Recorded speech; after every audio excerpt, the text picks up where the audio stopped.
Hi guys, welcome to Office Blokes React. I'm Office Bloke Dave. I'm Office Bloke Daz. Together we are two of the Office Blokes. 2.5. 2.5, yeah. Well, three-quarters. That's about three-quarters of a mic, isn't it? Still got the rubbish on the table. Amateur. These stickers are actually available on our merch store, and what we've done today is bin Mike off just so we can promote stickers. Because it's a good idea. Yeah. He's not very sticky, Mike, though. He's a bit more slippery, isn't he? Yeah. Than sticky. Very slippery. Very slippery. That's, yeah. I was going to make a joke about being near parks then, but I backed out of it. Shame he didn't. He backed into it, didn't he? That was the problem. Yeah, Mike is just having a day off because he's old. He had a birthday the other day. And what's his birthday? You're right, Saturday. Yeah, so happy birthday, Mike. He's 258 years old. 273. 273 years old. Fair play. Have you heard about this YouTuber facing 20 years in prison? No. For a prank? No, I have no idea who it is. I have only heard, I've listened to a couple of people talk about him. I've not seen it, and I don't particularly know who the guy is. I've just heard people say. Essentially, he flew a little plane, pretended that the engines were failing or something, jumped out of it and parachuted out of it, and just let it crash. Shit. But there's GoPros set up on it. There's it's obviously all staged. It happened a few years ago, but he's just now, I think he's going through the courts potentially. Wow. And he's now finally admitted it was a prank and it was all staged. But he's facing 20 years in prison for it. Long time. He interfered with the crash site after it had happened. He lied. His footage. I'm not sure what he did, but he lied to the Federal Aviation Authority, which are like federal agents. There's a load of things, but like I say, I've only heard it talked about a bit. Never heard of it. It's a pretty stupid thing to do, to be fair, but yeah, let's get into it. This is YouTuber faces 20 years in prison for this. Clout chasers online keep proving that there is no limit to how low they will go with just a little bit of fame on social media, as this galaxy-brained YouTuber may land himself in prison pulling this airplane crash stunt, all in the hopes of gaining views. Now, NBC News reports that this YouTuber did it for a sponsorship deal, where he originally told the feds his plane experienced a full loss of power, later misleading investigators, stating that he did not know where the plane crashed, although he previously had a helicopter take the plane wreckage to a hangar, cutting it up and throwing it away at the airport, later admitting that it was all for a sponsorship deal. And unless his sponsorship deal was with Mr. Monopoly for some get-out-of-jail-free cards, this guy's in trouble. Not only because this stunt will likely land him in prison, but his social media aspirations are likely over as well. Because looking at his YouTube channel, once upon a time he was enjoying great success on the platform, but later found himself in a downturn except for his airplane crash fiasco. And yes, it got that video 3.2 million views in just a year, but I can't imagine he was anticipating that many views, or he would even break even considering that he had to destroy an airplane to make the video. And I don't know exactly how much a stunt channel would make, but let's just say that he makes maybe $5 per 1,000 views on YouTube. At 3.2 million views, he's only at $16,000, and I'd subtract the taxes and the cost of getting the helicopter and chopping up the airplane and scrapping it, but again, I'm not a math Asian. All I know is he crashed a Taylor Craft... Did you just say I'm not a math Asian? That was proper subtle. I hope I didn't hear that wrong and I just dropped myself in it. What were you going to say? Nothing.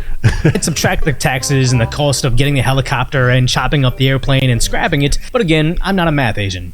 All I know is he crashed a Taylor Craft BL-65 single-engine plane. Several years ago, they were listed at being around $13,000. But the only Taylor Craft single-engine planes I can find for sale currently were for $25,000 and nearly $60,000. And no matter how you slice it, even in the most ideal conditions, I think even this guy knew he was going to lose a huge amount of money on this, which just goes to show how addictive social media validation can be for these people. Because that's not even going into the worst part, where Daily Mail reports he's now facing 20 years in prison for the video he made trying to get a sponsorship deal with the wallet company.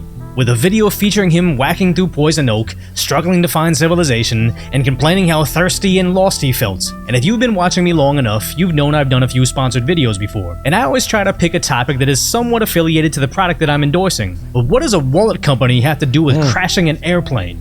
Oh gee, I almost died there. Good thing that I have my Decoy brand wallet that can survive a fall from 36,000 feet. Or, oh no, the feds found the pieces of the airplane that I tried to destroy. Good thing this decoy wallet holds up to 10 credit cards that I'm gonna need to pay off all my legal bills. It's all short-sighted nonsense. But again, it just goes to show how addictive social media fame has become to clout-chasing fools. Because looking at Daily Mail, it shows he gained internet fame back in 2011 for a snowboard stunt, then competed in the X Games and the Winter Olympics, and then was on an MTV show. Up until now, where he was running a failed YouTube channel. And I'm not going to ridicule anybody for having declining views on YouTube. I see plenty of channels that I enjoy, but then their viewership mysteriously disappears, even though I believe they're still producing amazing content. YouTube can just be a mystery sometimes, where you see even on my videos that my views go from the millions to the tens of thousands, all in the same month. But this ginormous rising and falling of dopamine hits that these content creators are getting from social media platforms is actually causing them to go insane. I covered it with the pranksters that were actually committing armed robbery at airports for attention on social media, and I covered it with the clout chaser that was pranking the homeless by just being genuinely evil. Now the rapper guy is actually going to go to prison now, and check out that video if you haven't already. But the prankster guy just got some online backlash, so he's likely going to be right back at it. So now we're in this limbo of clout chasers online, constantly towing the line of doing something extreme, but not too extreme to go viral online. Oh, it slipped out my hand. I'm so sorry. No problem. I'm sorry. No. That won't happen again. You kept beating money. I hate these videos so much. I've never seen them. I've seen quite a few on like Instagram Reels and stuff, and it is just be a dick and then go, it's a prank, bro. It's a prank, and that's your get out. Might be a bit late sometimes. All right. Yeah, absolutely. Depends who you're doing it to, right? Well, yeah, they always do it to it to some girls. women working in a coffee shop or whatever. Depends who's behind you as well.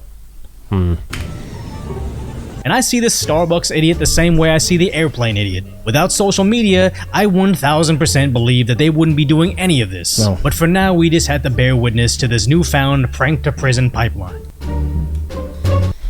Bit weird, isn't it? It's mad. People get a little. Well, I was going to say people get a little taste of it, but he just said that he was like in the X Games for snowboarding, so he's already got some level of fame, and his YouTube channel used to be really big. But still, it's like just no need. I mean, that's pushing the limits, isn't it? Making a plane crash. Yeah, I listened to Moist Critical that we reacted to once. Yeah, I listened to him talk about it, and he said there was a town nearby, and that plane flew on its own. Essentially without a pilot, it could have gone anywhere. Could have been a gust of wind and taken it towards that town. But also the fact that he went and he lied to federal authorities and then interfered with the crash site, which is a federal crime. I just think there's some oddballs out there, isn't there? Especially them ones that are throwing drinks around. I'm more disturbed about them throwing drinks around. Well, the thing is, you can kind of see like this guy's had some ridiculous idea to crash a plane in the middle of nowhere and then cover it up, and it's maybe an oversight on his part. But if you're in Starbucks just throwing drinks at people, you are just being an arsehole, aren't you? At least the guy with the plane had some kind of investment in there, I don't know, with his money that he was putting in. Yeah. To see if he can get something out of it, but obviously blagging it as well. I don't know. Not for me. It's just stupid. But it's mad to see how many YouTubers are going to prison for pranks. Yeah. It's becoming quite common. I think I've seen that one where it's the thumbnail on the bottom left there, rapper finds out or something. I think he pulls a knife on people and then pretends to rob them or something as a prank. That could go horribly wrong. Yeah, quickly. It should do. Yeah. I mean, for him, it should go horribly wrong. Especially doing it somewhere like in the States where people are carrying guns sometimes. Oh, maybe that's what's happened to Mike. Been around simply pranking people in Costa Coffee, throwing coffee everywhere. They didn't understand what he was saying, though, in Simply. It's like he's speaking a foreign language. Anyway, cheers for that, guys, I guess. Yeah, hope you guys enjoyed it. Don't forget to like and subscribe, and we'll catch you on the next one. Nice one. Cheers.